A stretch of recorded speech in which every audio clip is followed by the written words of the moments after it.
What's up, y'all? And welcome back to another episode of Dad Needs to Talk. I am your host, Robert, and today we're going to be talking about all the news from Jump Festa 2022, as well as I saw Witcher and Spiderman No Way Home. So let's talk about all that and more.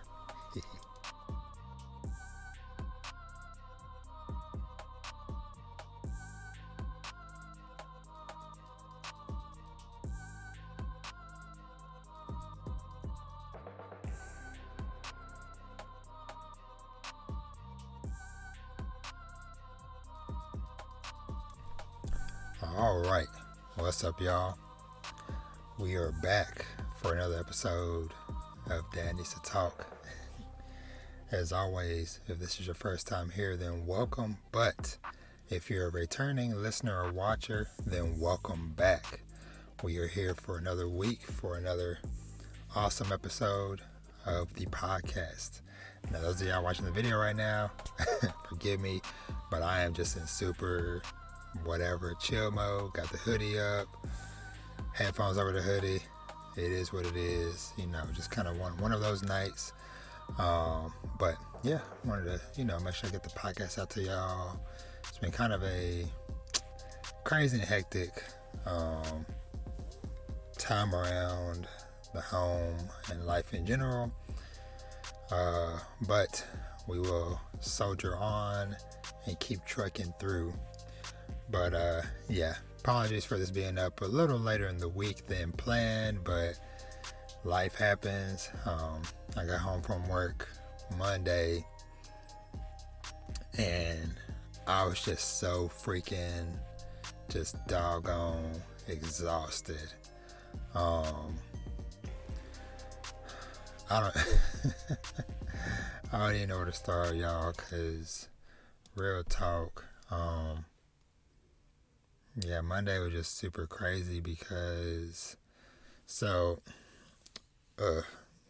little bit of some life talk. So I've had this freaking check engine light on and off on my car, my truck, whatever, for a while, but your boy ain't got coins.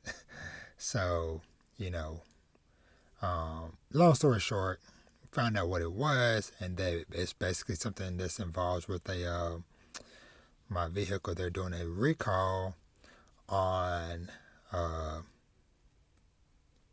things like the catalytic converter. That's what it was. So anyway, long story short, it was a free repair, but with it being getting close to the holidays and stuff, whatever, I had to do it during the week, and so I knew I ended up going and doing that Monday morning, and was there for maybe like 4 hours or something. I was there from like 7 something till 11-ish. So about 3 to 4 hours, give or take. But that got fixed. But that meant I was going in to work late, which meant I had to work later to make up the time for me going into work late. And so by the time I got home, I was just beat and exhausted, and so I ended up pretty much falling asleep during there as soon as I got in the house. And by the time I woke up, it was past 11 p.m., which, those of y'all that's been listening for a while, I've been trying to set some boundaries on myself to try to better my health and stuff, whatever. So I'm not, pushing myself too far. So, it's after 11 p.m., under most circumstances, especially like a work day, whatever, I don't record or try not to do any content creation stuff past 11 p.m. And then I have my phone goes into do not disturb. It used to be midnight, but I moved it up to 11:30. So at that point, I was like, no, because I'm like, I know I'm gonna have to be up early for work the next day, and I know if I start recording, quote unquote, start recording at 11, it really probably means I'm really not gonna start recording until almost 12, because preparations and stuff, which means I'll be recording until almost 1, 2 a.m., which means I probably won't go to sleep until close to 3 a.m. And you see where I'm going with this. So, anywho, it is what it is, And then had other stuff come up, whatever happened today when I got home. Had to take care of, and I'm like, man, I can't keep pushing the podcast another day. And I had some awesome stuff I really want to talk about, so I'm like, I definitely don't want to skip this week. But I'm here. We're gonna talk about some awesome stuff. But yeah, so and just real quick, of course, if you're not already, make sure you subscribe to the podcast on YouTube as well as whatever podcast streaming service of your choice. And yeah, if you want to talk to me, you hit me up on Twitter at Danny's to Talk, my Instagram, Danny's to Talk Podcast. You can email me at dnttpodcast@gmail.com and all that fun stuff. As well as go to dannystotalk.com, which is the central hub for everything that I do. So with that being said, we're just a few days heading away from or getting close to Christmas. So 'tis the season. But like I said, y'all, I'm tired, stressed. Like I said, life stuff going on. But we'll work through it. We'll figure it out. Just say any listeners, watchers, just keep your boy in your thoughts, prayers, whatever it is you do, send me some positive energy, send me some money, all that stuff, man, because your boy need it. But anywho, enough about my woes and stuff. Let's kind of start diving into some of this news. So let me see real quick. So, gonna start off with the Jump Festa stuff, and so of course we got to start with Bleach. Now I would show trailers and stuff, whatever, but I'm trying to. I don't know, how these companies are being finicky and stuff, whatever, with these freaking copyright and stuff, whatever. So hopefully, fingers crossed, me just showing images, whatever, won't be no problem. But yeah, so we got to see first trailer and stuff. Preview for Bleach, 1,000-Year Blood War arc, the final arc of the manga getting animated, and that sucker looked super crisp.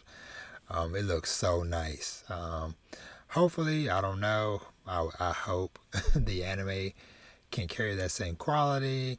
We'll see. I won't believe it until I actually see an episode myself, but just that preview trailer, hey, that sucker looked super nice. And we got a launch time frame, so it's going to be launching October 2022, which means it'll be part of the fall season for 2022, which is very exciting. Of course, hey, it's a long ways away, but at least we have some concrete information now. But yeah, so Bleach shall return October of next year. The next thing, forgive me. The next thing, let me see. We found out that My Hero Academia season 6, that's also going to be fall of 2022. The Dragon Ball superhero movie. They showed a new preview for that, and that's going to be launching April 22nd, 2022. Let's see. This is a manga I don't read, but hey, in case anybody out there is listening that reads it or whatever, Ayakashi Triangle, that's getting an anime. I'm not sure when, but they just announced that it's getting an anime. I don't know. Maybe I'll check out like a chapter or two of this series. I've heard okay things about it. I know it's some kind of like more mature themed, because it's not available on the Shonen Jump app. It's only available on the website because of the content rating. So yeah, we got a little teaser for Chainsaw Man Part 2 of the manga, and that's supposed to be starting early summer of 2022. So that's pretty awesome and cool to know that we're going to get back into Chainsaw Man next summer. Still no official date on when the Chainsaw Man anime is coming, but we'll keep our ears open for it. So this next one is another one I'm pretty excited about. Um, what's it called? Jigoku um, Hell's Paradise. Now, this is one a few weeks back, or maybe like a month or so back, whatever. There was a new manga series that started called, I think it was like Kishiman. Let me see if I can find it real quick. Shimon. Basically, that's the new series from this creator that's doing, like I said, Hell's Paradise. So we got a trailer for this. I don't think we didn't get like an official full-on date for it yet. They just said it's coming sometime next year, but the trailer looks really nice. It's also gonna be done by Mappa, so Mappa, of course, gonna be busy next year putting in all the work. But yeah, that trailer looks really nice. And I'm debating, just because since we don't know what the official date is for it. Maybe in the coming months, I might end up start reading this. I might maybe at least like read at least like a chapter or two, just to get like a little taste for it. But I've been holding out strong for this. I'm trying to wait for the anime, but we'll see how that goes. Let me see. They showed another preview for the Jujutsu Kaisen Zero movie. That is what it is. So we got some more information for Dr. Stone. So next summer we're getting like a TV special with this guy. I think if I remember correctly, I think it's Ryusui.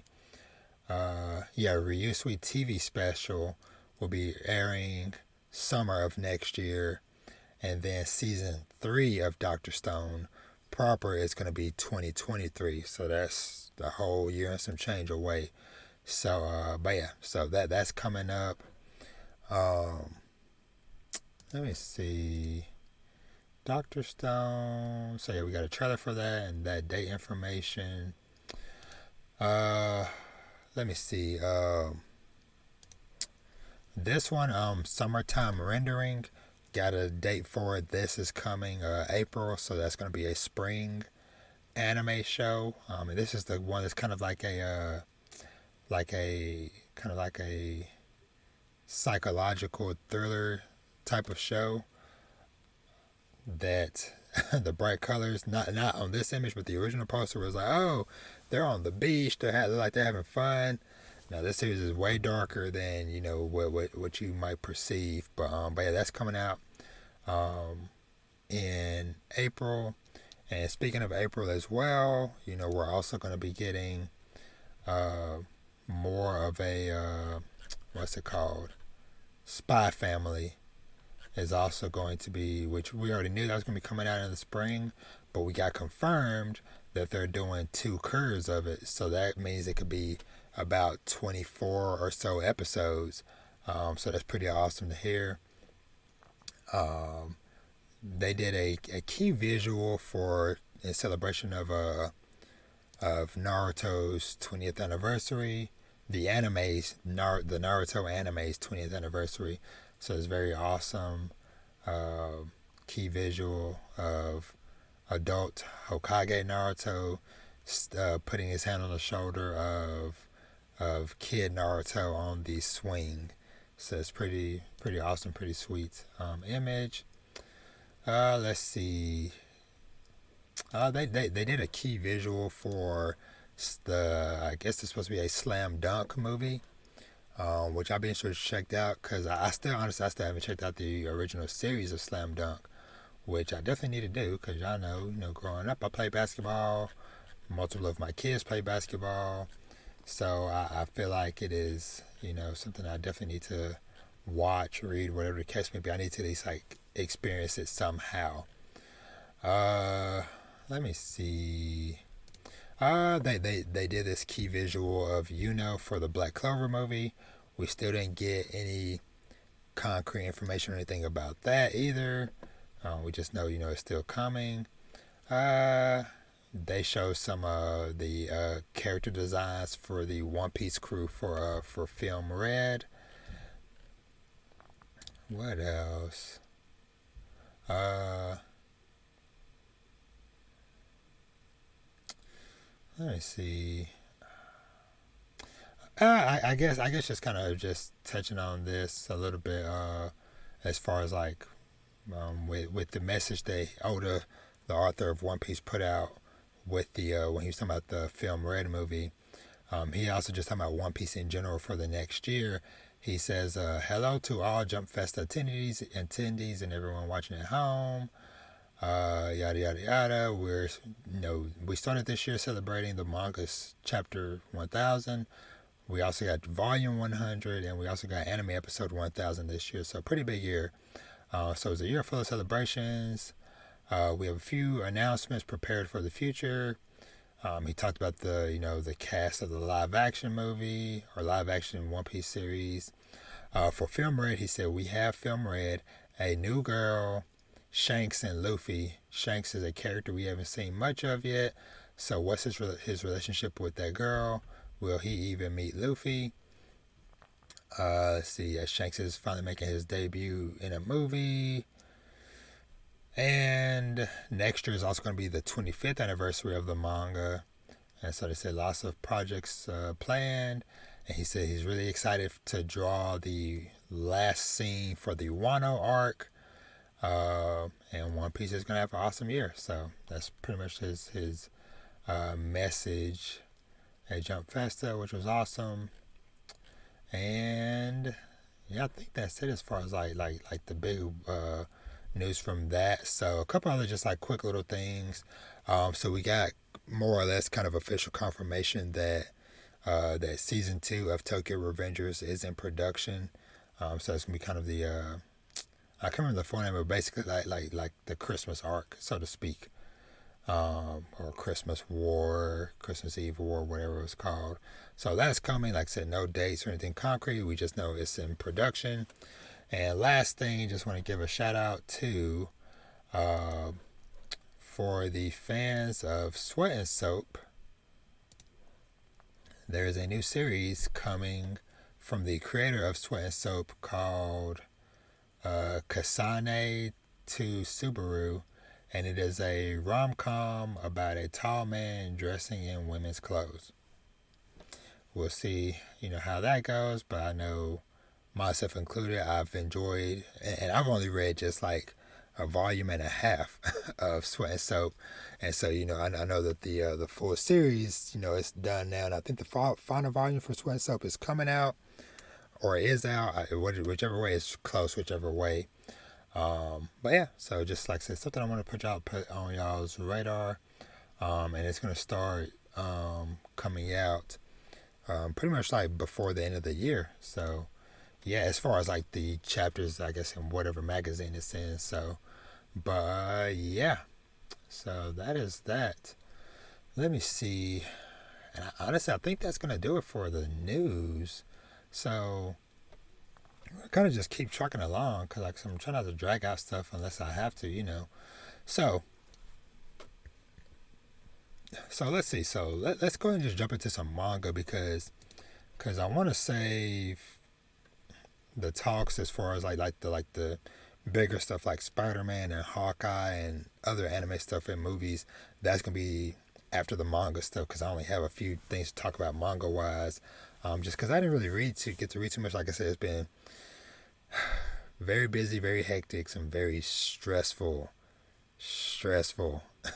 last few days and stuff. So I kind of haven't been on my full game with stuff. So but yeah. So let's jump into some manga. So let's read, or let's talk about starting off with a freaking One Piece manga chapter 1035, Zoro versus King. And so it's been a long time overdue, starting on the cover. It looks like we're starting another cover story finally. And it's called Escape Whole Cake Island, as we see a bunch of Germa 66 ships fleeing from Whole Cake Island. So it looks like we're going to get to find out what happened with the Judge and the other Vince Smoke family and stuff. So that's very awesome and exciting to see that starting. So pretty much the chapter started off with just like basically just confirming that yes, Sanji fully beats and demolished. Queen is out of commission because the freaking announcer was like Queen down, the winner Sanji. And so yeah. And so pretty much we move on to the core of the rest of the chapter, which is freaking Zoro versus King. And obviously I already know spoilers, or y'all already know that there is going to be spoilers. So spoilers. So just jumping right to the main thing, whatever. So pretty much Zoro slices King's face, so to speak, whatever, and like rips his mask up even more. And so King just takes off his mask, and we get revealed that King is black with white hair, and he has like some type of like face tattoo, kind of going around like near his eye. So yeah, it's pretty dope to like to finally get to see King's face and stuff. Where he looks really dope, really clean. Kind of it's kind of funny like him with the white hair automatically made me think about Geralt from Witcher, which is on point considering I watched that series this weekend, which I'm gonna touch on a little bit later. But yeah, so we finally get to see King's face, and and we kind of get to learn a little bit more about like his abilities and stuff as Zoro is trying to slowly figure out his abilities and stuff. As they're fighting or whatever, and so pretty much it seems like when King's fire is lit, then he is pretty much like untouchable or whatever. But when the fire goes out, he is faster and stuff, whatever, but he is also like vulnerable. So Zoro kind of figured that stuff out. And we got like a little bit of backstory between a young Kaido and a young King. So it looks like Kaido met King probably like he was maybe like a teen here, at some government facility or whatever, because they meet up and Kaido is like, hey, Lunarian, huh? No wonder the government wouldn't give you up. And so basically he ends up inviting him, and so we find out that King's actual name is Albert, Alber. But Kaido's like, huh, so your name's Albert. Well, from now on you're gonna be known as King. And he's gonna be his right hand man, which is kind of funny because back when Jack was first introduced, he was introduced as Kaido's right hand man. So that's kind of funny. I don't know if that was something like Oda kind of jumped the gun on, or if that was a mistranslation, whatever. I don't know. But yeah, so King been with Kaido for a long time at this point, and but yeah, so like I said, it was just really dope just to see those two younger, and then just seeing Zoro unleashing a flurry of new attacks that he calls what is one of them? Let's see. Now I do like this one part where he's kind of like where they're fighting, going back and forth, and he kind of does like this like spin or like King. Let me see. They clash swords. Zoro flew back, did some somersaults backwards. King flew in, kicked Zoro in the face, but as he was about to spin from getting kicked, he did a vertical slice on King, knocking him back a little bit. And what is... So I'm trying to see... Because I know he should already did it.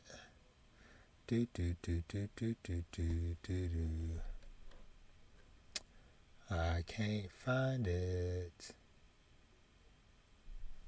Because it was called something like Hell Wings or...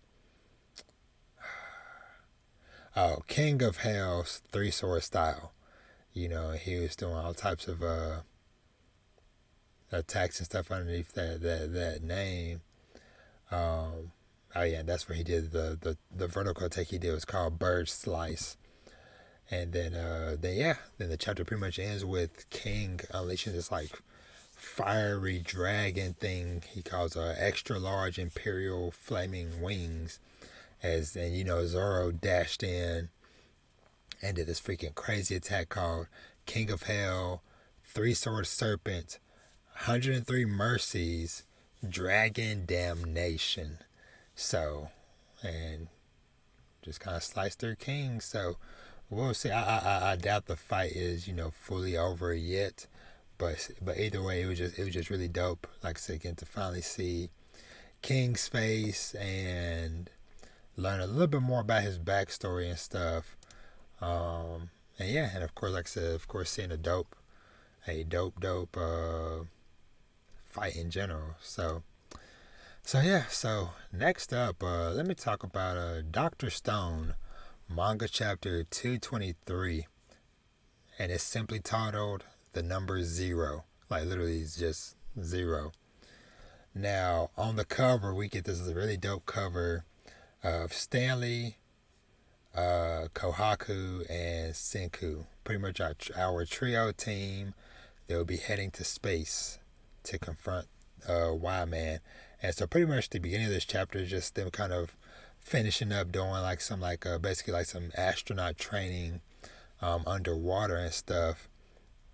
And we get to see their space suits finally, and pretty much just get everybody kind of like bonding and kind of like saying their farewells and stuff to them as they get ready to embark into some crazy unknown territory. And it's dope. Even Ryu's tweet giving Stanley a little fist bump across on the other side of the wall.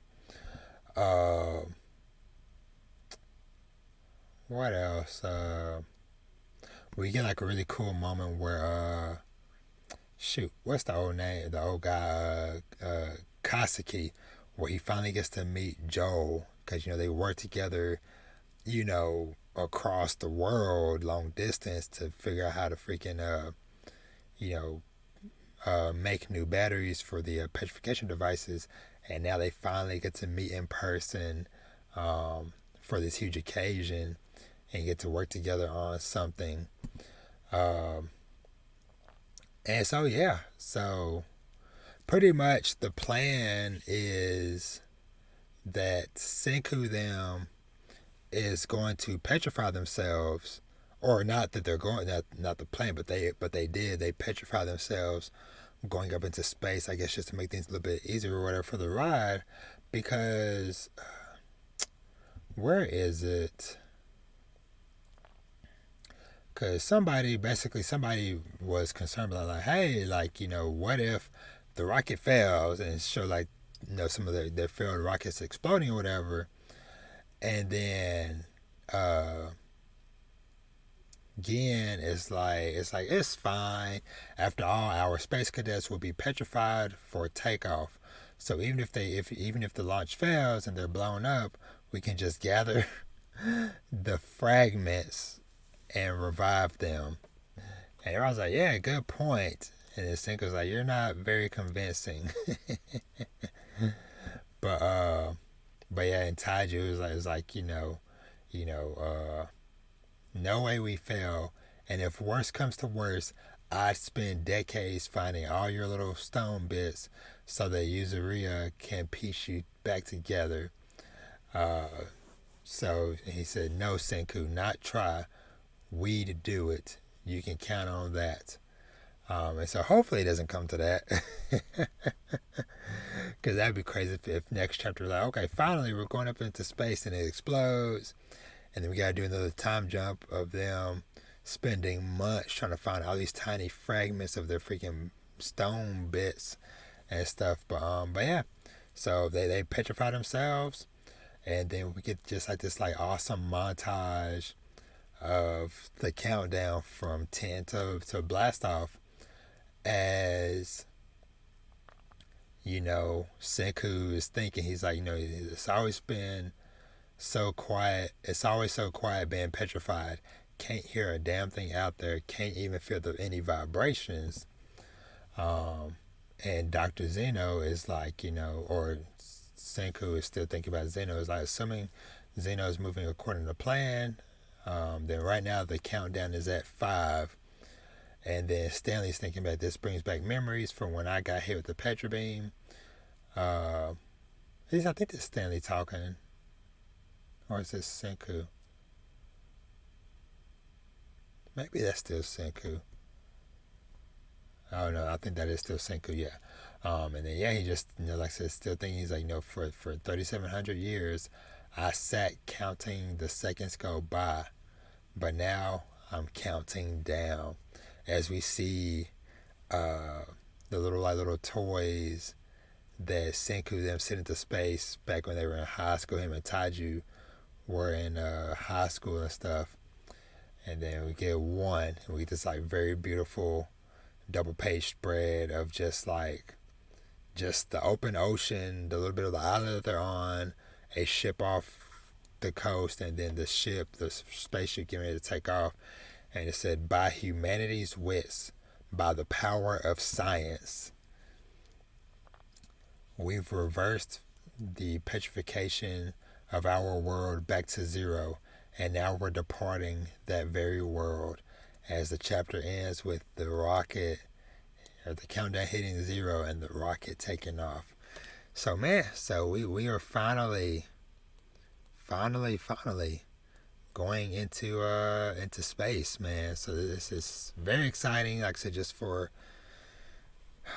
who knows what unknowns, that they are about to encounter. But yeah, pretty much, pretty much it's just here goes nothing, so to speak. But yeah, I'm very excited to see next chapter. So last manga we're going to talk about today is My Hero Academia manga chapter 338, titled The Story of How We All Became Heroes, Part 1. Now, what's very interesting about this is because at Jump Festa, Horikoshi put out a message basically saying that he is planning to have My Hero Academia finished basically by this time next year. It should be done. Who knows if that's true, or if he'll be able to hit all the milestones he wants for that to happen. But he is aiming for it to end next year, which would be kind of crazy, because it'd be crazy if like My Hero Academia and Dr. Stone and maybe another one all end up ending next year.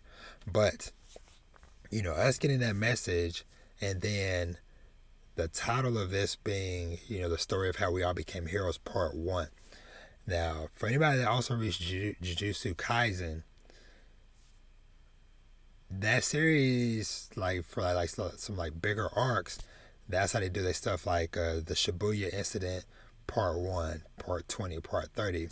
And now, like right now we're in the Culling game, Part 1, Part 2, so on and so forth.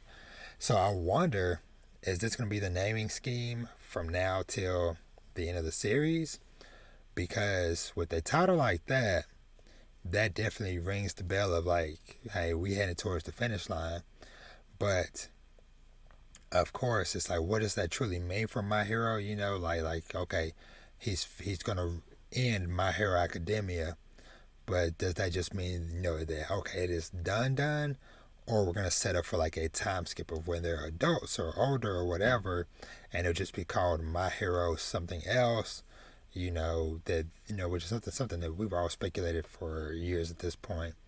But yeah, like I said, I just wanted to mention that part about Horikoshi planning or talking about plans to officially have the manga ended in the next year. So we'll see.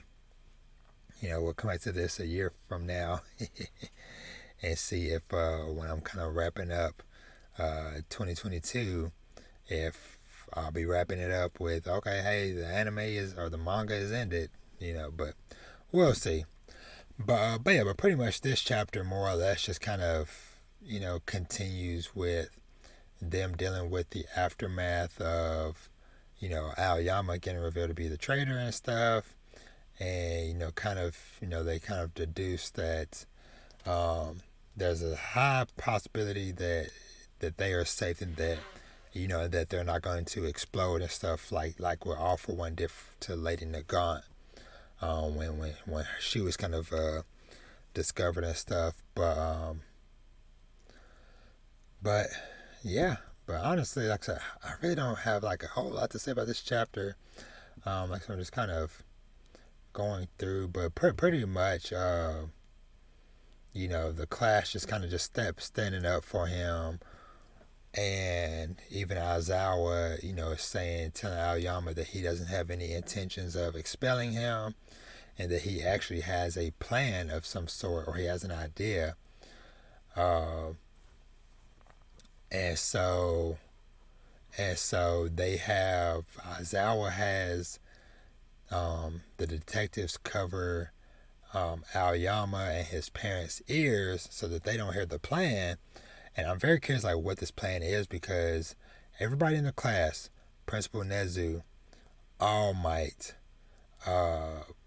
President Mike, the detective, everybody's just kind of like, yo, that's your plan? Type of expressions on their face or whatever. Some like said, some look shocked, some look concerned, some like risky, but it might work. So, but we'll see what plan Aizawa is cooking up. But yeah, so that they're kind of taking the family away, and so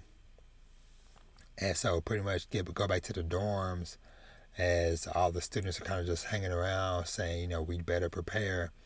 And they're talking about costume changes and all this stuff, whatever, and Invisible Girl saying, yeah, it'll work. Talking about the plan, this will bring him down. And we get this like really cool panel of like everyone in class 1A just like looking like really super serious and stuff, whatever, as they're all like, yeah. So very dope, very cool. And Deku goes saying, to prepare for the upcoming battle, to leave nothing to chance, I need to prepare some key equipment. And it is just so funny because he basically ends up going to May's lab, and of course the door explodes, and she just, of course, greets him, boobs all in his face, saying, "Hey there, Midoriya, it's been forever." As of course, Ida is just like, "Whoa," but Deku, Horikoshi is just so funny because he literally just shows a above shot of her chest, like just like smothering this dude's face, as he still just has a serious face, just like, "Yes, I'm here for business." But yeah, that was just kind of funny. But yeah, so it looks like everybody's getting ready to suit up and train and all the above. Ooh, forgive me.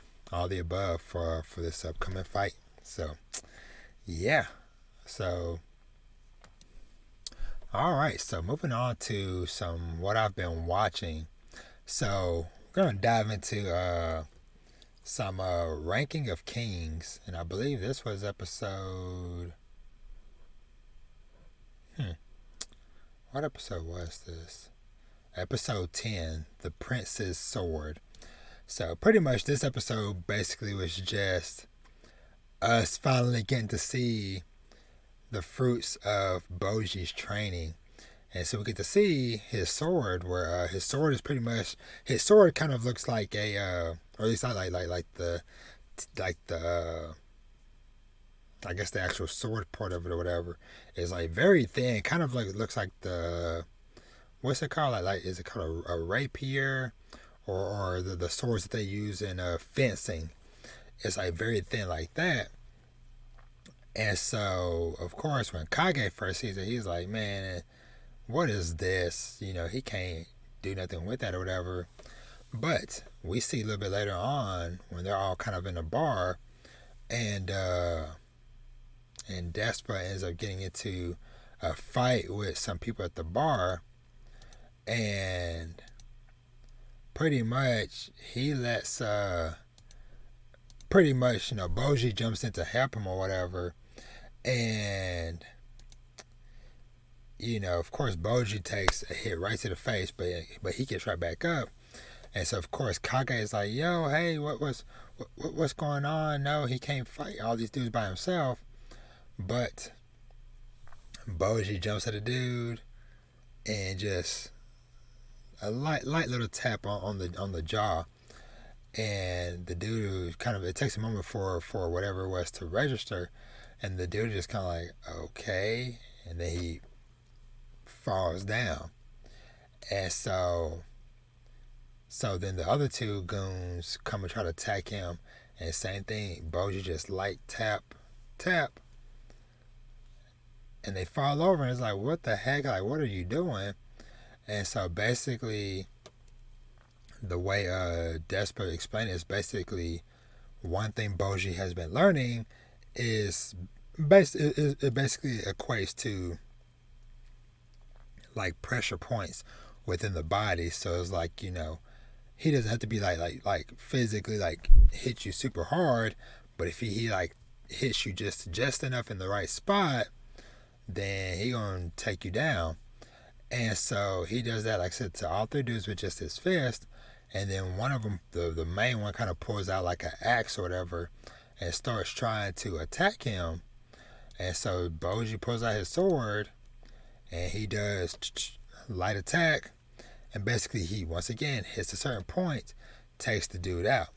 And so basically, that, like I said, that's where Despa explains like what is going on, and it seems like that's probably like what happened with the boulder, to where he hit the boulder at the just right spot to cause it to fracture and split or whatever.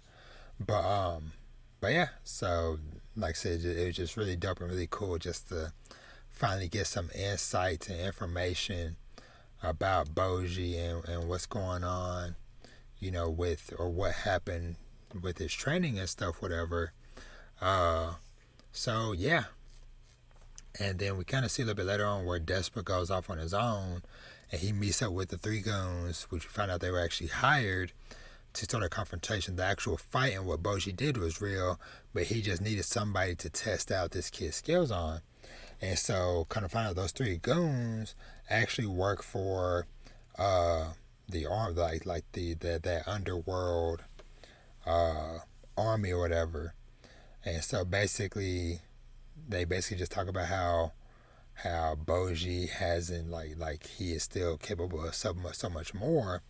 And then Despa teases that Boji has some other type of technique or something up his sleeve, because he's just like, man, I don't know how often he's gonna use it, but and so but yeah, so that was pretty much that for that part. And then Kage he asks Boji, he's like okay, you got your training or whatever, but he's like, but where did all the speed and dodging and agility come from, whatever? And we basically get a little flashback of him training with the snakes. And of course, we saw like episode 2, whatever, where he was like actually like dodging the snakes or whatever. Well, part of that training, even earlier on, was the big snake put a whole bunch of like rocks and stuff, whatever, on this like slab, and then slapped them out. Kind of like the freaking Beast Titan playing baseball, where he just like picks up a rock, crushes it, and like just throws the fragments. That's what that looked like, whatever. But Boji just, of course, smooth, ducking and dodging. But the snake told him, he's like, hey, you good, but you need to be able to do this and detect this stuff without your sight, without your eyes. Basically just teaching him to not just make sure that he's not just solely relying on what he sees. He wants to be like, hey, be able to feel it, to sense it, all that stuff. So yeah, so that was kind of more or less that part. And I think yeah, that's more or less it, because we get teased of like somebody in the shadows eating a rat or something. Don't know, very weird, but we'll find out next episode. So let's see. So next up, Blue Period, and I believe this was episode. Let me see, what episode was this? Man. I think it might be episode 10, I think. Blue Period episodes. Yes, episode 10, titled Our Blue. So this continued, like, from where last episode ended with Lord, why can't I never remember people's names? I am seriously blanking on these characters' names. Real talk. Yaguchi and Ryuji, where they got on the train or whatever. And so basically, long story short, they end up going and staying in this hotel together. And as like, so they're trying to like talk through and figure out like Yaguchi trying to figure out what's going on with Ryuji and stuff.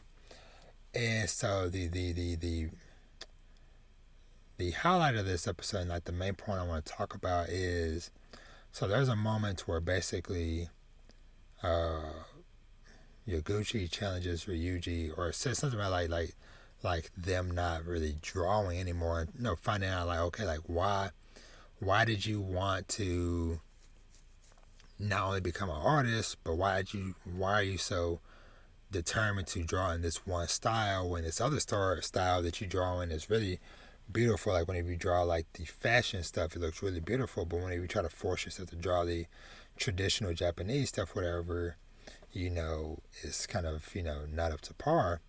And so Ryuji broke down and kind of told Yaguchi what happened, as far as like their parents throwing out all their stuff, and they're doing it for their grandmother and all that stuff. And so then basically it comes down to where Ryuji basically issues a challenge to Yaguchi for them to paint self-portraits, but to do it naked. And so we kind of have this moment where there's a divider between them, where they're kind of talking back and forth, as they're both drawing themselves and stuff. But this basically kind of just exemplifies what was talked about in the previous episode with Ryuji telling Yaguchi, like, the saying of basically, if somebody is drowning, you'll toss them a lifesaver, but you won't jump in and get wet yourself.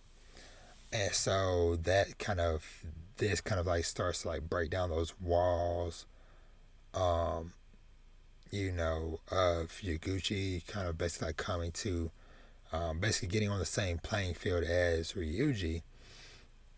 And so we kind of get a little bit more context a little bit later on, when once they kind of get go through all this, and then they get back to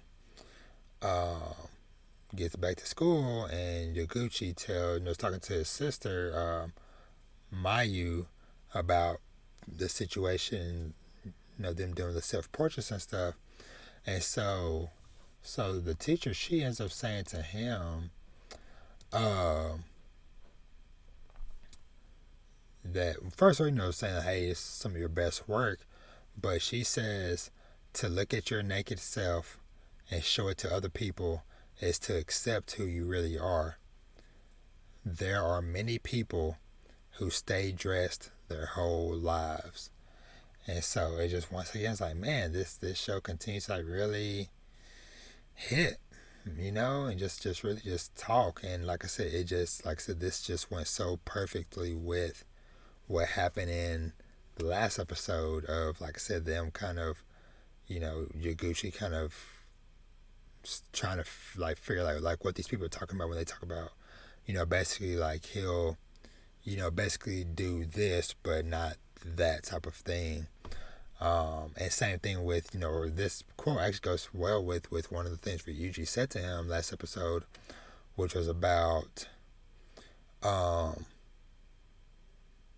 the analogy of, if you come across somebody that is naked and crying or whatever, about how, you'll give them clothes and you'll listen and talk to them, but you won't get naked yourself. But that is what Noguchi ended up doing this episode. And yeah, I just, like I said, I just really loved it. Like I said, I just, Blue Period has been solid for me since episode 1, but these like last few episodes have like just like been like really, really hitting, like just like really close and personal to me. And yeah, just nothing much more to say about that. Like I said, just very awesome. Oh, and Yaguchi, he's freaking up here. Continues like, because of the stress and stuff, whatever. He's like breaking out, and I think in hives or whatever. And so we kind of have this moment where he's ignoring it and stuff, and he kind of passed out once from it, and then when they was getting to the location for the second exam, they had to tote all their supplies and stuff up the stairs because the elevator was out. And so you have all these students just toting these big suitcases full of supplies or whatever, and which is kind of like symbolic in a way of like, hey, you were trying to get into this big school and yada yada yada, you gotta put in work in all aspects or whatever. But anywho, as he's going up these stairs or whatever, he kind of reaches like a plateau area. He kind of like blacks out again and passes out. So I'm just like, man, like how is this gonna go? But it's clear that that he should have been better taken care of the hives when when he first started seeing them and stuff. But sometimes when we're stressed or whatever, we don't really think as clearly as we might normally would. But yeah, Blue Period, another freaking awesome episode. So one I'm gonna touch on very, very slightly. Let me see. All right, so a good chunk of my weekend went towards binge watching The Witcher Netflix series finally. Because my plan, because I knew we've had the date for season 2 for a while, and so my plan was to like slowly chip away at it over the weeks leading up to it. Just because even though it's not like a lot of episodes, they're all an hour a piece. And so, when I saw that a while back, when I tried to start for episode 1, I was like, maybe I can watch like an episode a day or something, whatever. And once again, life happened and stuff. And now here I was with the weekend here. And I was like, and just knowing like what I have coming up content-wise for the next couple of weeks, I was just like, man, if I don't do it now, it's gonna suck trying to figure out how to squeeze this in. And so I was like, you know what? No, we will do it. I'll get through it, and I did. And so of course, hey, potential spoilers for both. Like I'm not gonna go super deep into it or whatever, but I just want to just say and just shout out like I really enjoyed it. Enjoyed both seasons. I really enjoy what's his name? Is it Henry Cavill? I believe it's Henry Cavill.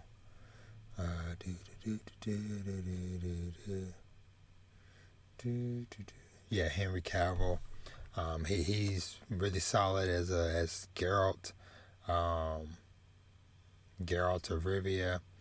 Now I will say like I played like I barely scratched the surface of The Witcher 3, but I did play maybe like 20-30 hours, but I barely got anywhere in that game. But I at least got enough to to where I at least like recognize some names like Ciri and Yennefer and what is the other Yennefer? What is the other one's name?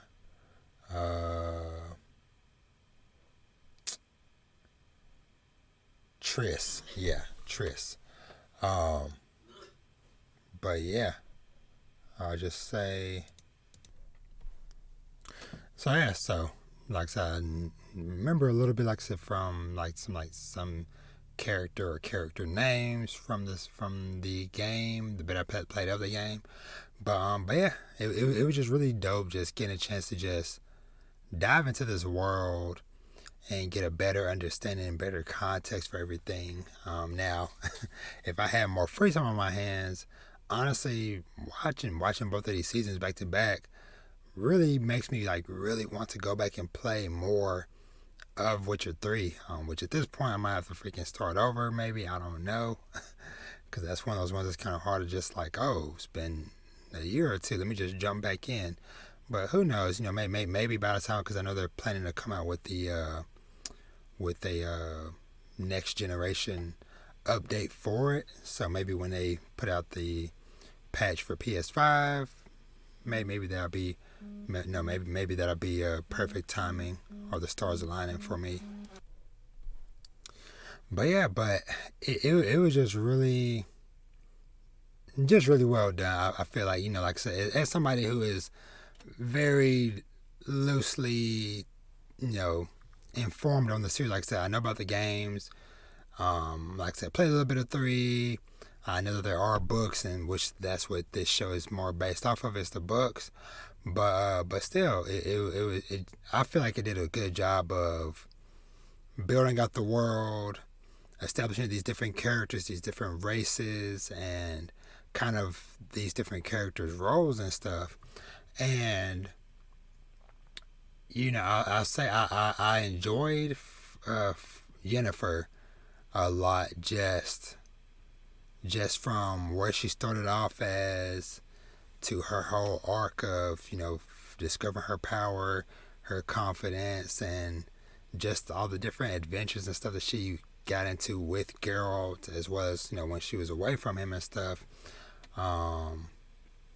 And yeah, I actually, in a way, kind of, and it's funny, like seeing this dude in the show named Dandelion, because the spot I had stopped at in The Witcher 3, I had heard that character's name and stuff, but I don't think I never actually got to see him in game. So it's kind of funny seeing him here, and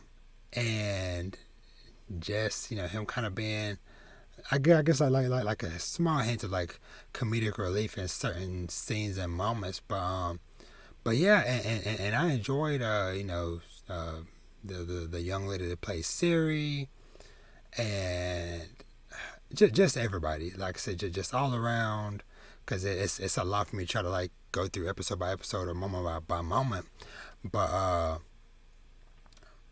yeah, it was just a really dope show overall. I really liked that one scene when they were going to when they were supposedly hunting down the dragons and stuff, and then the one dude and the 2 black chicks, they fall off the side of the mountain, but they appear later on. You find out, oh, the old guy that hired everybody, he's actually a freaking dragon himself, which was really dope and cool. Seeing him be like this like super rare golden dragon and stuff. And I'm trying to think what else.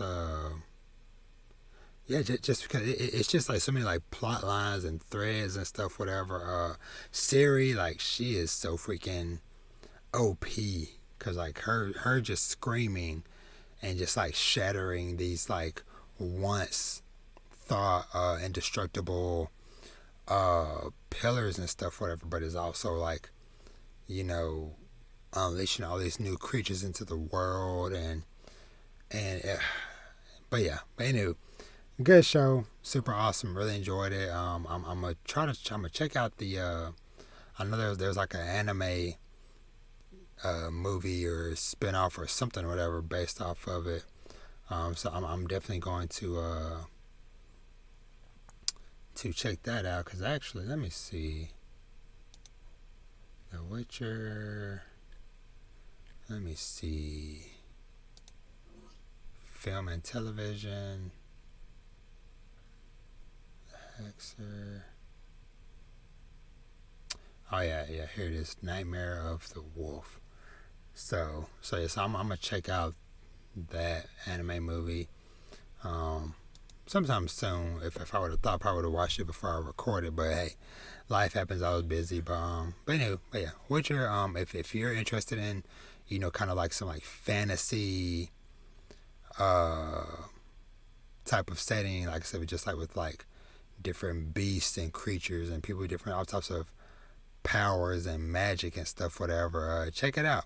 Check it out. It's like I said, it's really, really good, really well done.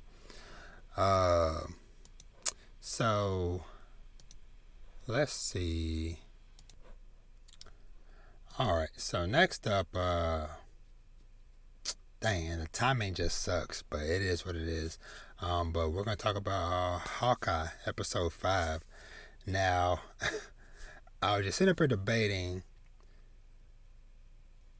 about like maybe like doing this section like after I saw the finale, but the way things is going, it's like okay, I would pretty much have to get up super early because I have to get up early enough to watch the episode and then record the rest of this podcast all before I go to work. And I was just like, nah,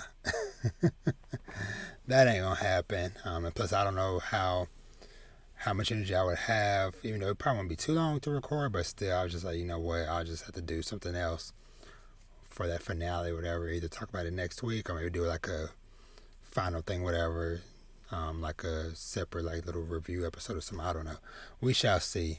Cause it sucks. Cause like it would be different if it like dropped like right at midnight. Then I maybe could finagle some stuff. But it's like it's 11 right now. It's not gonna come out to 2 a.m. my time. Which I'm like, why not midnight? Or they're doing midnight Pacific time instead of usually it's like midnight Eastern. But whatever. It is what it is. So Hawkeye, episode 5. So pretty much just to say so I'm gonna talk about Hawkeye, and then I'm gonna talk about Spiderman No Way Home. Of course, there's gonna be timestamps and stuff, whatever. But I just want to say, just in general, no spoilers, whatever. But I just want to say, like, Marvel and how they do the MCU with the timing of this stuff is just chef's kiss, because of something that happens in this episode and then something that happens in Spider-Man, and it's like, yo, kind of, hey, stars aligning perfectly that, oh, y'all would release this episode the day before the movie releases, officially releases or whatever. And yeah, but anyway, so let's dive into Hawkeye. So first off, I want to say with this episode, the couple, and this is going to be like no big long thing, but the couple main things I want to talk about with this episode is pretty much the beginning and the end. Cause this episode pretty much starts off with, I believe it was Yelena, kind of like somewhere in the beginning of the episode or whatever, shows Yelena back 5 years ago, roughly, to basically like before the snap happened, and she's still continuing her mission that they started when they at the end of Black Widow, which, hey, gotta once again more ties in with Black Widow, with the Black Widow movie. But anywho, so she and this other widow is with her or whatever, and they are going to basically try to like rehabilitate this other widow. And so long story short, they spray the little red mist stuff over her face. She's fine. And then Yelena ends up going to the bathroom. And so this is probably like one of my favorite and one of the cleanest just transitions of just like displaying like how the snap or the blip happened for different people or whatever. So she's literally in the bathroom looking in the mirror, goes down, puts one of her hands, and then as she's going to splash her face, that's when it happened. or when she was getting ready to like try to get water, the water like is kind of like just like going through her hand, and then she was doing that motion, and then it's like super quick to where she disappears and comes right back. And then as she's like, what's going on? As she kind of like starts to like regain consciousness or whatever, you start to see like the color of the wallpaper and different stuff, whatever, in the environment is changing, morphing, and shifting. And she walks out the bathroom, and the one person that they were there to help, she's married, they got a kid, and she's like, yo, Yelena, you're back. And so that's basically when she the lady tells her about, this thing happened, it's been 5 years, yada, yada, yada. And then she basically ends up finding out that, okay, her sister is gone and all this stuff, whatever. And so, yeah, like I said, that was just like a super awesome way to start the episode. And everything else that happened throughout the episode was really cool because I enjoyed the scene where Kate and Yelena kind of got to sit down and talk and stuff, and Yelena kind of showing Kate like, hey, I have information, I know all about you, your family, your history, all this stuff, whatever. As she's trying to figure out where Clint is. And so that was a fun little scene. Clint going and staying with the Grills for a little bit was really dope. I really like that character, Grills. He's a really dope dude. But that whole scene and stuff, and then I'm trying to remember, was that this episode? I believe where Clint goes and basically he goes to like this like memorial plaque they have for the Avengers for the Battle of New York, whatever, and he's basically just like asking I can't remember her freaking name. Nah, it's not Scarlet, but basically Widow, Black Widow.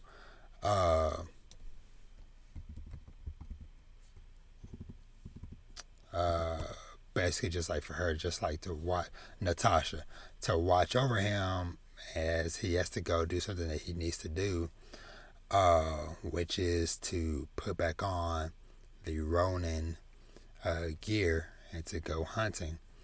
And so he ends up, meeting up with or fighting Echo and all of them and stuff, and then basically kind of like planting the seed of doubt in her mind with her right-hand man, because basically talking, because he gets some information about how he wasn't there the night that their boss got killed, and so she ends up going and confronting the dude, and so it looks like that he has some part of that. And so like I said, kind of just trucking along.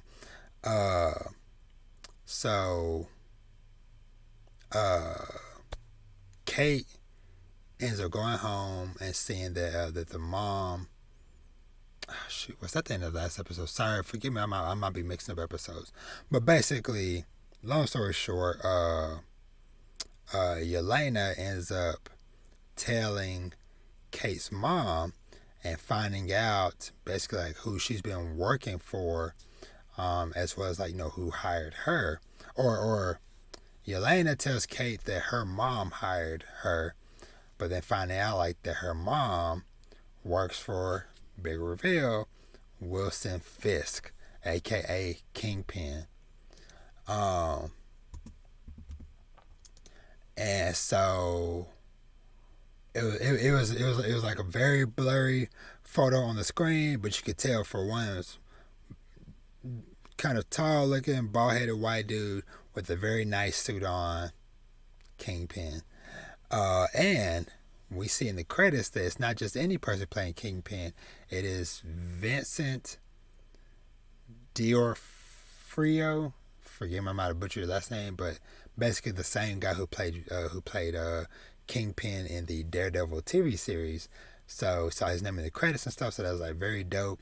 And then like a little bit later on in the day, he tweeted out like that kind of line from his big speech or whatever from the movie or from the Daredevil show, where he was like, I was once a boy or whatever.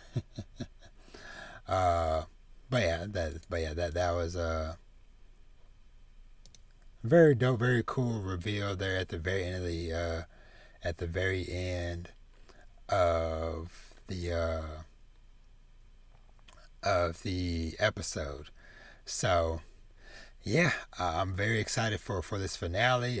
By the time y'all hear this podcast episode, more than likely I've probably already watched the episode. Fingers crossed. I got up early enough in the morning to watch it, but we shall see. But yeah, like I said, this show just continues to each episode building and building, getting better and better, and so I'm just very excited to see what they're going to do for this for this finale. For this finale episode. So yeah, let me see real quick. Is there anything else? Ooh, this looks so good. Sorry, I'm just seeing somebody did like some really dope fan art of Kingpin, Kate, Yelena, Echo, and Ronan. Actually, you know what? Let me. Sorry.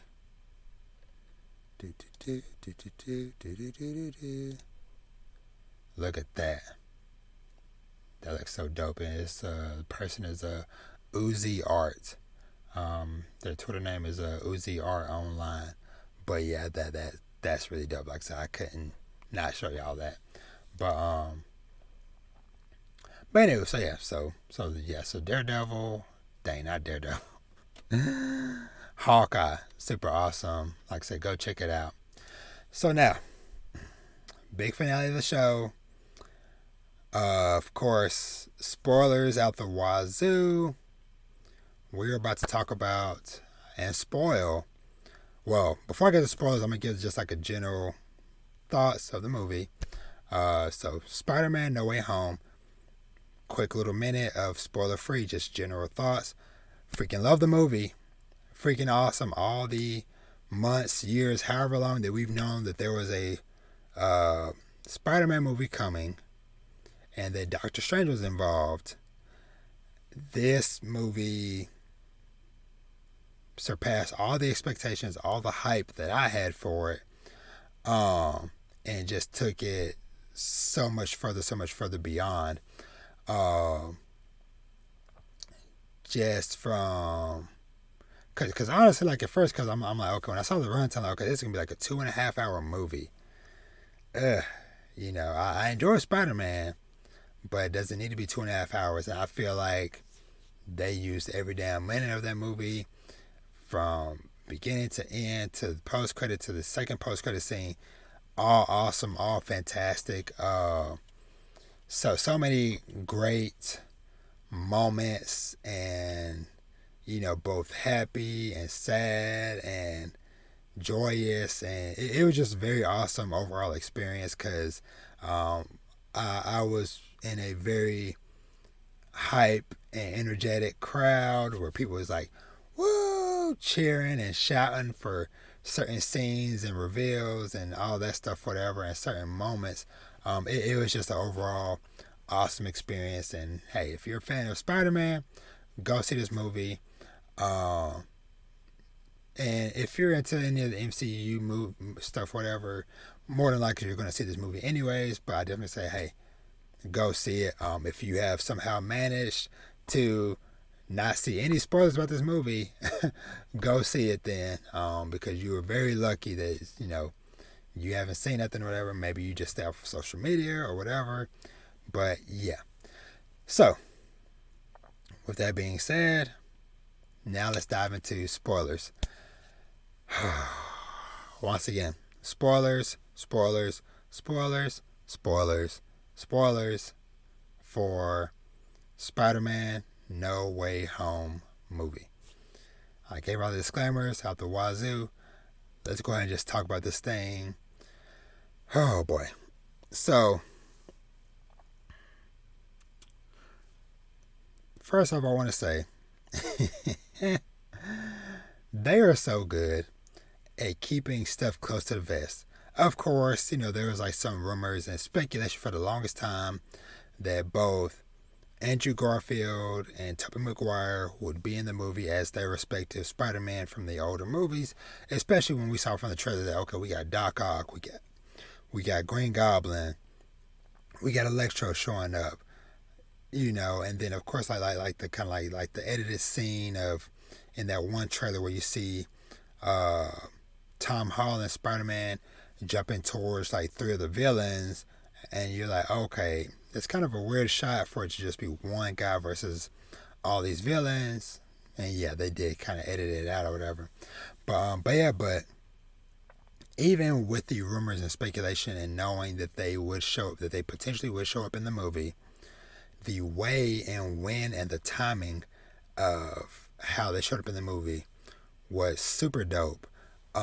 Just because it kind of came right after a very heart-wrenching scene, to where, which I'll kind of, let me go back a bit. I'm gonna try to do this in order. So another big thing, big reveal leading up to the multi Spider-Man thing, whatever, and ties in with the Hawkeye thing, or the Hawkeye episode with Kingpin showing up in Hawkeye. Sorry, forgive me spoilers, but they tie together. So this was another one, speculation or whatever, of like, well, hey, Peter's gonna be in trouble. He might need a lawyer. Wink, wink.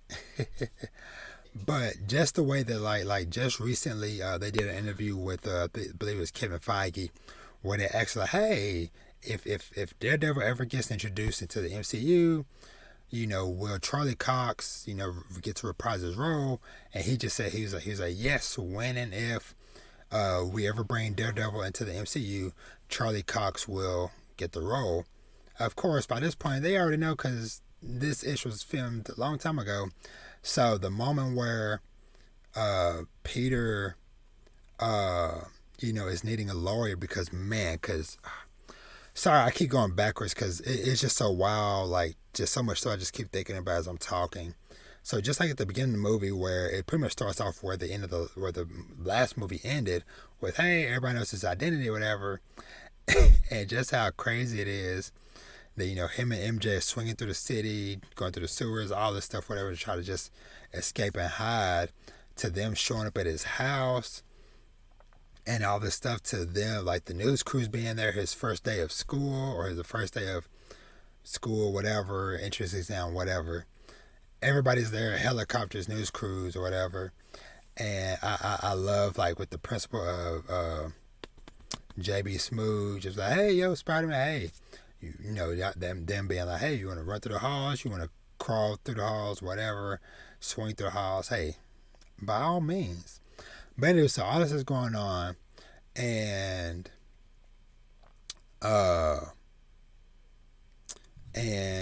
yeah, there's a moment where like, okay, hey, we need to talk to a lawyer about all this stuff, whatever. And it's freaking Matt Murdock, a.k.a. Daredevil, a.k.a. Charlie Cox, there. Now, some people caught it before I did or whatever, because people were sort of shouting, whoa! And I'm like, ain't nobody on the scene. But it was his cane, his walking stick, whatever, was the sign. And so that was like, yo, he's here.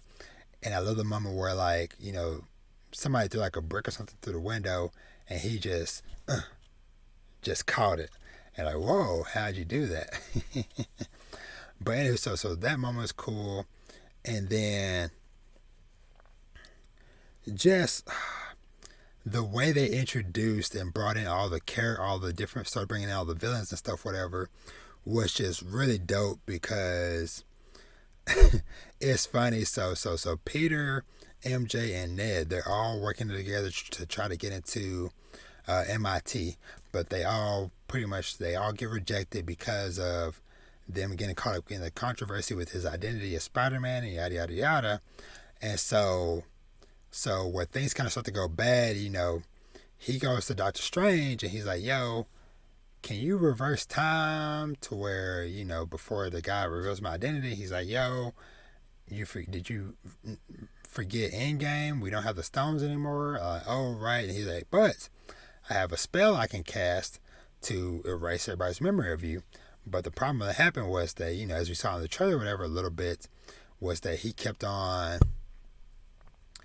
changing, making modifiers. Where it's like, no, I want MJ just to remember me, okay? So he had to start the spell over again. Oh, but I also want my Aunt May. Okay, so the spell over again. Oh, I want my best friend Ned. Okay, so the spell over again.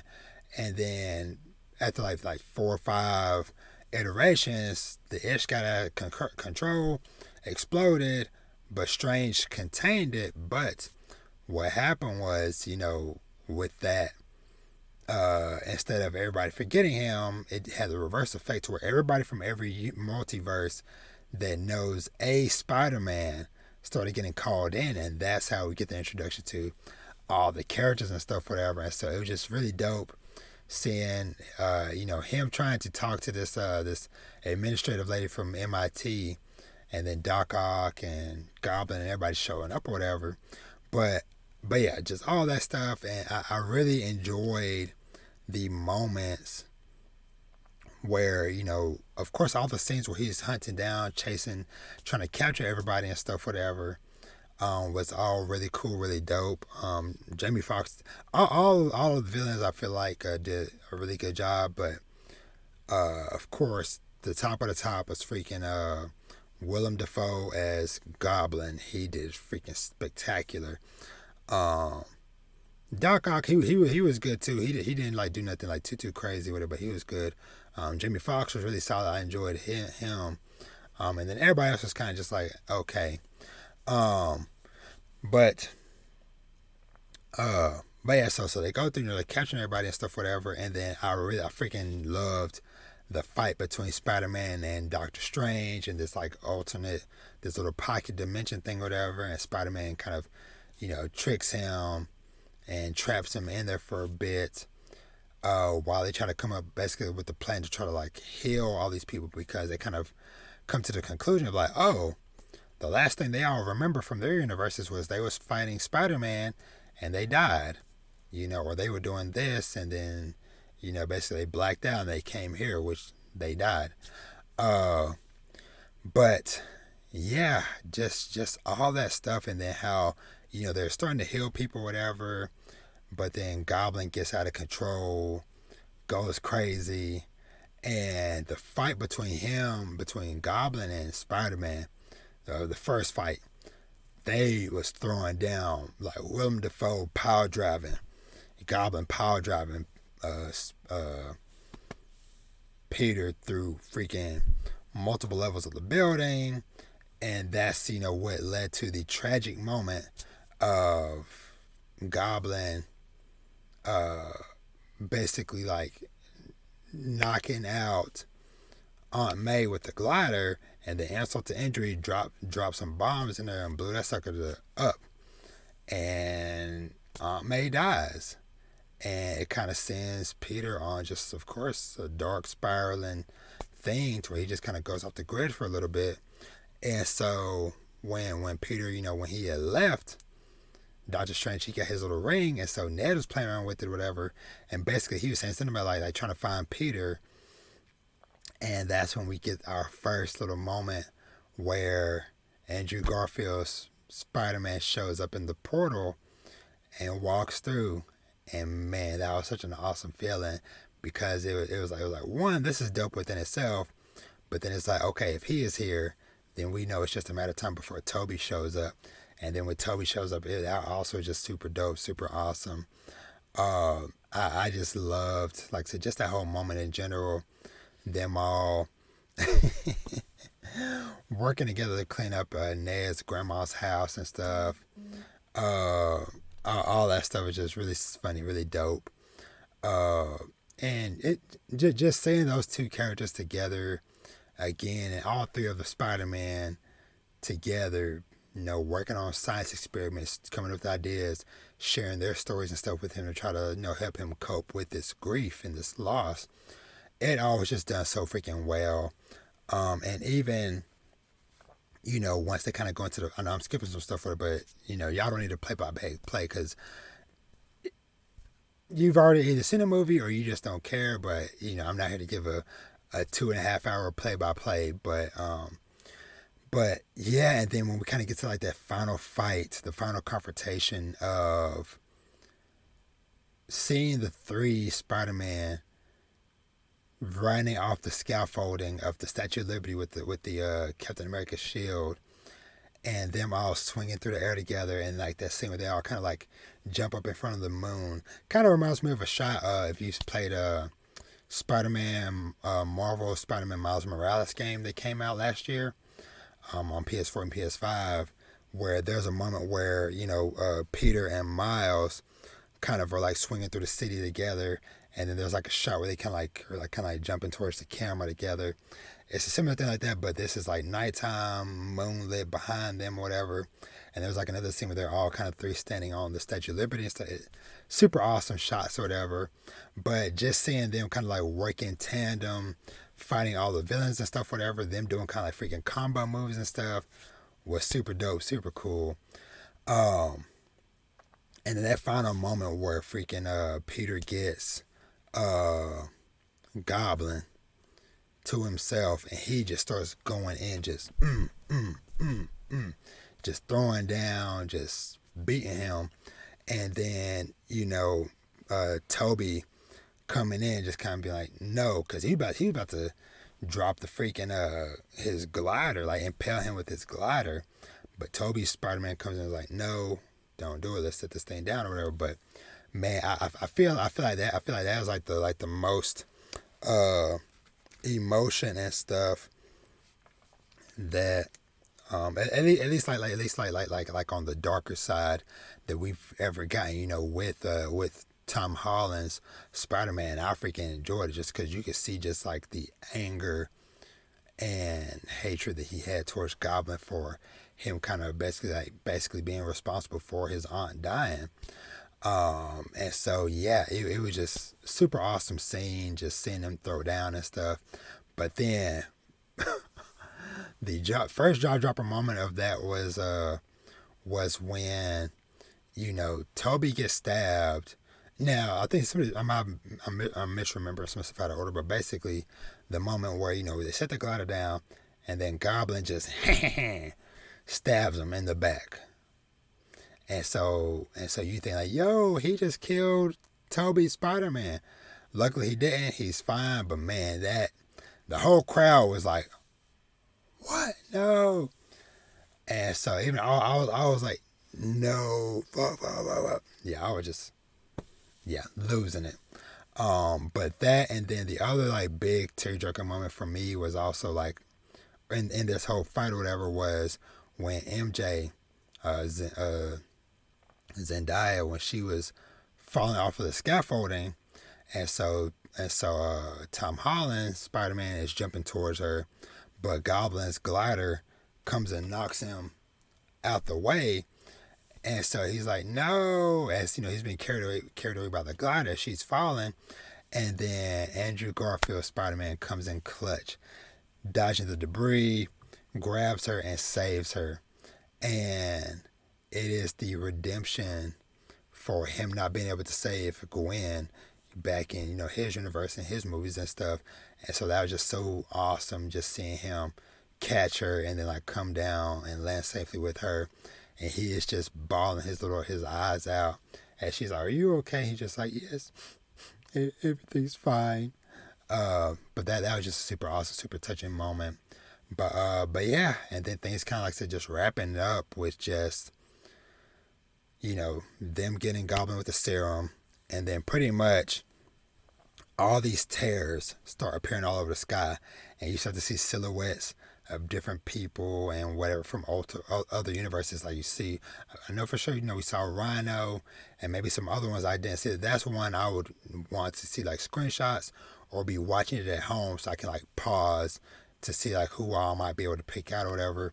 But yeah, they are starting to come through the portal or through like the tears of the reality or whatever. And so pretty much it comes down to if they can cast a spell to where everybody forgets who Peter Parker is, then that'll fix it. And so that's what they decide to do. And so Peter goes around, he says goodbye to, Toby and Andrew, and he goes and says goodbye to MJ and Ned, and he explains to them like the situation and stuff about like, hey, I have to do this, for everybody's safety, whatever, and everybody's future. And so, yeah, he gets Strange to cast a spell, and yeah, all the villains, everybody gets sent back to their universe and stuff, whatever. And we kind of fast forward, looks like a few months, whatever, because now we're deep into Christmas time, winter time, whatever. And he goes to the coffee shop where MJ was working, and he sees like how happy and peaceful they are. They all got into MIT or whatever. But as he's talking with MJ, she kind of like brushes her hair up or whatever, and the scar is still there, and so that kind of deters him from speaking to her and like actually like trying to like introduce himself, probably to like to integrate himself back into their lives. And so he just leaves them be, and then he just ends up getting a little apartment to himself. He ends up going to pay his respects to his Aunt May's grave, and he runs into Happy there, but of course Happy doesn't remember who he is, unfortunately. But yeah, that's kind of where the core of the movie kind of end off, of just the world no longer remembers who Peter Parker is, but he's still going out and doing his Spider-Man duties and stuff. But yeah, that was super wild. And so the first post-credit scene was Tom Hardy's Venom, which, to be honest, I have not watched either of those movies. So when he showed up, I recognized the actor, but as far as like who he was in the universe, I was just like, okay, who is this dude? Because everybody was like, yo, whoa, whoa. And I was like, okay. And then after I watched like a minute or whatever, I'm like, oh, okay, Venom. Because I talked to my nephew the other day. We were talking about the Spider-Man movie or whatever, and so talking about the Venom scene or whatever, and he told me about what happened, like the post-credit scene for that, and how that kind of ties into this, because like I didn't hear too many good things about the Venom movies or whatever. But the one thing I heard about Venom 2 was that the post-credit scene was big, and that it kind of opened up the gate, literally, to who knows what's about to happen next. And so that whatever happened at the end of that movie is the result here. But pretty much he gets sent back to his universe or whatever, because he's in this bar or whatever, just talking or whatever, as all this other stuff is going on. So when they forget Peter, he gets sent back home, but he leaves behind a drop of the symbiote. So that's setting up for stuff coming up in the future or whatever. So that's very dope. Now the final post credit scene, it wasn't even a freaking scene. It was a freaking damn movie trailer it was the first movie trailer for Doctor Strange and the Multiverse of Madness. And what a way to wrap up this whole experience, because of honestly, I would say this year in general, because looking back on, we started off the year with WandaVision, and how, that ended off with her doing her thing, whatever, studying and stuff at the end, to What If, where we get a lot of Doctor Strange stuff in there, to this movie, and now we get the trailer, and we see Strange going to meet with Wanda, aka just Wanda. I am blanking. I am blanking. I am blanking on her freaking hero name. I can't believe it. I have failed you all. Scarlet Witch. Damn, I don't know why I can't remember that. But anywho, but yeah, Wanda and Strange meeting and stuff, and basically just them kind of dealing with the aftermath of a lot of this, multiverse stuff starting to come unthreaded or whatever. And then at the end of the freaking trailer, we see basically, I don't know, I can't remember, I don't know what his actual name is, but basically the evil Doctor Strange that we saw in What If. So that's very dope, that all this stuff is tying together. But yeah, Doctor Strange and Scarlet gonna be very busy in that movie. But man, it sucks it's not coming out to freaking May. So that's like 6 months away. So, but it is what it is. But overall, freaking love this movie. Like I said, super dope, super awesome. If somehow you're still listening to this and you have not watched Spiderman No Way Home, go watch that movie. It is super dope. I think I just saw earlier today that it is now the second biggest opening weekend of all time. This weekend it beat out both I believe it was Infinity War and Star Wars not Force Unleashed. Hold on, let me see. Top movie openings. Let's see.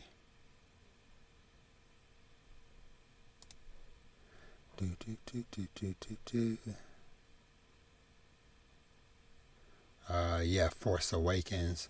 So yeah, it beat Force Awakens and Avengers Infinity War. So now it just sits behind Avengers Endgame, which is a big gap from Endgame to Spider-Man. But anywho, yeah, very awesome. Like it's a super awesome movie. And yeah, I think that's gonna kind of wrap up, because like I said, I wanted to end that off with that. But yeah, like I said, we just got our eyes towards Doctor Strange movie in May, and then Thor in June, and then Wakanda in November. So, and then who knows? Of course, they're gonna sprinkle in some probably some TV series and stuff in between. But yeah, I am just very excited, very hype to see all this stuff come to fruition. But yeah, let's go ahead and just wrap this bad boy up. Yeah, so that's gonna do it for this week's episode of Dad Needs to Talk. As always, thank you for watching and or listening. As always, you can find me on social media at Dad Needs to Talk. That's on Twitter. Dad Needs to Talk Podcast on Instagram. As well as, like I always say, make sure you're subscribed both to the podcast on whatever streaming service of your choice, as well as the Dad Needs to Talk YouTube channel. And yeah, that's more or less it. Like I said earlier, I am tired. little bit stressed, just a little bit stressed. But it's all good. We will make it through. We will truck along, and hoping for better days ahead, for myself, for my family, for everybody out there in the world. Like I said, with the holidays coming up, it's a very busy time, especially depending on like what type of work you might have, what type of family stuff you have to go through and deal with. But we will all make it through it together, just one day at a time. Heck, if you need to take it 1 hour at a time, 1 minute, 1 second at a time, and everything will come together. And yeah, so like I said, we're going to be having Christmas this weekend, and I am very excited for the episode I have coming next week. Pretty more or less next week episode is going to be my favorites of the year. And I'm still even hesitant to even say what's about to happen, but let's just say I am, fingers crossed, going to be having a pretty cool, pretty dope guest on that episode. So like I said, I don't want to say it, and it is now forever trapped on this podcast in case if something happens, we got to change schedules or plans fall through, whatever. But just fingers crossed, things go as planned. We'll be talking about our favorite anime, manga, video games, TV shows, just stuff in general from this year. So look out for that next week. Like I said, but y'all have an awesome rest of your week. Hopefully for those of you that celebrate Christmas or whatever holiday this time of year, I hope you enjoy it. I hope you enjoy, whether you spend time with your family, friends, or just to yourself. Enjoy it. I hope you at least get a day or two to rest and recoup. I'm going to do my best, fingers crossed, to try to just unplug and just try to chill out. But yeah, sorry for the rambling. Let's just talking things out. But real talk, let me head out of here. It's getting late. It's like 15 till midnight. But yeah, thank you all so much for all the love and support that y'all have shown me since this thing started. Real talk. People in the community, just fans in general, everybody. I truly, truly, truly appreciate everything that y'all do for me. Like I said, y'all sending kind messages and words really means a lot to me and helps push me through the day, through the week and stuff. So, but yeah, about to head out. But as always, treat yourself to something nice. Maybe Santa Claus will treat you to something nice. but yeah, y'all, I don't even know. I done talked so long. This is the first time I done ever talked and the music stopped. But, treat yourself to something nice.